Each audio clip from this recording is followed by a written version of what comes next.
Hello everyone, my name is Aonix and welcome to another Destiny 2 video. So yesterday at Reset we had two new things drop. We got the Guardian Games, which is a really fun event if I do say so myself. I've been grinding out the triumphs on all three characters of mine like there's no tomorrow, trying to get that machine gun the first second I can. But we also had Grandmaster difficulty Nightfalls drop, and let me tell you, these are very difficult and very fun. I got the joy of completing this week's, the Insight Terminus, on my fourth try with a random LFG group of people because nobody in my clan is 1025 at the moment. Now today I'm going to give a guide on Grandmaster Nightfalls as well as a specific guide on this week's Nightfall. I also recorded a full playthrough of our finished GM Nightfall, which if you would like to watch it, it will be linked in the description as well as up at the top of the video right now. So anyways, before you even think about doing these Nightfalls, you are required to be at 1025 power. This can either be achieved by a very high artifact power, or plus 15 and you reach the pinnacle cap. Luckily for us, this week Bungie added 4 more pinnacle drops to our loot pool. Nowadays, all the pinnacle drops are as follows. Completing the boss of Pit of Heresy grants a plus 2 pinnacle, every encounter of Garden of Salvation drops a plus 2 pinnacle, completing a Nightmare Master Hunt equals a plus 2 pinnacle, doing the Nightfall and getting a score of 100k grants a plus 2 pinnacle, going flawless in Trials grants a plus 2 pinnacle, and here are the new ones. Completing 4 core Crucible playlist games will grant a plus 1 pinnacle, completing 3 Gambit or Gambit Prime matches will grant a plus 1 pinnacle, completing 3 playlist strikes with the current Singe grants a plus 1 pinnacle, and Hawthorne's weekly clan engrams grant a plus 1 pinnacle. Doing all these things for at least 2 weeks, if you get lucky enough, will get you from the power cap of 1k to the pinnacle cap of 1010 in no time. Now before you start the Grandmaster difficulty, I would recommend these builds on each character. For Hunters, you can either use Bottom Tree Void for the group invisibility and reload buffs, or Top Tree Void for the self-invis and group ad clearing super. Make sure you're using Orpheus rigs with both these classes. You can also go the risky route and use Bottom Tree Solar with Celestial Nighthawk if you would like the extra damage. As you can see in the video, I was using Bottom Tree Solar, but I was using Young Ahamkara's Spine. This granted me some boosted Trip Mine grenades that cleared ads decently well and is also an option because I get the grenades back really quickly. For Titans, either use Top Tree Void for the bubble with Helm of Same 14, which is very useful, or Top Tree Solar with Hollowfire Heart for the ad clearing and the debuffs. If you do run this, make sure you are not being too aggressive as it's very easy to die in these. Warlock should be running Well of Radiance with Phoenix Protocol and nothing else really. Unless you have 3. If you do have 3 Warlocks, Bottom Tree Nova with Nezarec Sin might be useful. For weapons, you should use these 3 exotics if you plan on not skipping portions of this, and killing all the champions.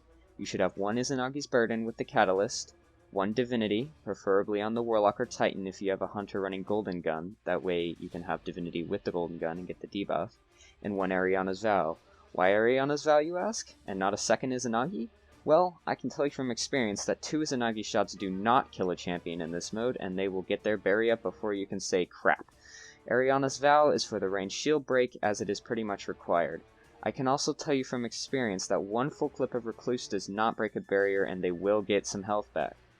Now for your ad clearing weapons. Since the champions this week are Barrier and Unstoppable, I would suggest whoever is running Divinity in your group use a hand cannon with decent range with an Unstoppable mod. I was running my Godable Austringer myself. And the other 2 people should be running Recluse or a primary SMG or a sidearm with the Barrier mod on it. Having at least 1 Recluse is required because the only shields you will have to deal with are Void, and you don't want to waste all your Hammerhead ammo on those buggers. You need it later. Now for power weapons, I would recommend running a Hammerhead or a Void rocket launcher like Tomorrow's Answer. You can also run a 7 Seraph Saw like me, or use a Spike Grenade Launcher or Wendigo to help out with the champion DPS. Now, once you have your loadouts situated and your mods modded, it's time to go to the Tribute Hall and get ammo. Do this every attempt, as you will need it. Anyways, when you load into the strike, you're going to want to hop onto your Sparrow and push forward on the right path. If you see 3 Harpies just chilling there, backtrack and go up the left path and jump down to the entrance. If those Harpies are not down below, it means they are up top and you are free to go all the way down below, avoiding the goblins on your way into the strike. When you get into the strike, kill the goblins and the 1 barrier hobgoblin and make your way deeper. Make sure you play everything very cautiously. You do not want to enter too far and find yourself in a bad situation. as after you kill the hobgoblin, if you haven't already died, you will have 5 revives. In the next area there is 4 void shielded minotaurs. Focus them down and then kill the goblins and the next barrier champion. You will then have to deal with a couple of regular adds, just play it safe, these are easy enough. Keep in mind if you get Cabal grenades stuck to you, you will die if you have low resilience. Across the chasm is where your Izanagi shooter should have his ammo and shoot regular shots to take out the Scions and a lot of the Legionaries. If your fire team is feeling up to it, take out the barrier champion across the chasm and then move on.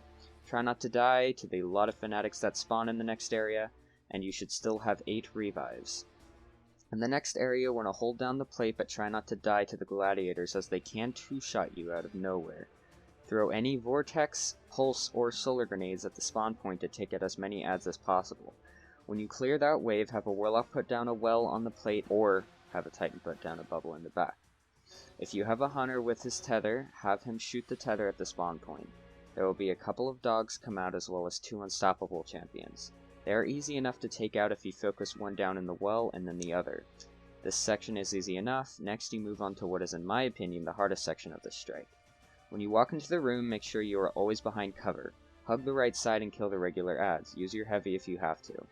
Then slowly make your way to the center pillar, and if your hunter has another tether, he should shoot it at the adds in the middle. After the adds are dead, kill the champion and go by the door to the exit. Make sure you let the one-hit enemy escape. He is a bullet sponge and he is not worth your ammo. He is also very strong and will kill you if you aren't careful.